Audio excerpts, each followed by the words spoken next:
Gazeta e Shqiptaria.com zbulon pamjet e 31 prej 34 antarëve të organizatës kriminale që sipas hetimeve të prokurorisë dhe policisë kanë investuar më shumë se 20 milion euro në Shqipëri. Bëhet fjalë për të arrestuar të operacionit ndërkombëtar të koduar Soto Traça, numri të cilëve është 31, mes tyre edhe një femër. Hotele, lokale, karburante të ndërtuara me lek trafiqesh gjendeshin në zonën e Elbasanit, Librazhit deri në kufi me Maqedoninë. Dhe kur mendonin se ata ishin harruar, në deru ka trokitur policia. Bëhet fjalë për 8 shqiptar të arrestuar përgjatorëve të mëngjesit në muajin prill në qarkun e Elbasanit dhe Tiranë.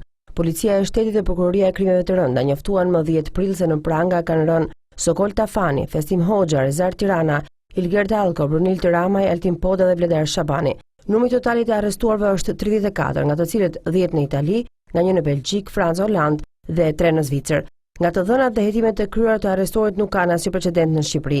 Në lidhje me drogën, ata trafikonin nga Holanda, Franca e Belgjika drejt Italisë, ndërsa për çështjen e shfrytëzimit të prostitucionit, grupi shfrytëzonte vajza nga vendet e lindjes dhe nuk rezulton asnjë rast me vajza nga Shqipëria. Ndërkaq nga burimet të tjera konfidenciale mësohet se drejtuesit e grupit të trafikut në vendet e Bashkimit Evropian janë 3 nga të arrestuarit e gjithë grupit të trafikut dhe konkretisht Festim Hoxha, Oliver Hoxha, i prangosur në Itali dhe Rezar Tirana, nipi i tyre.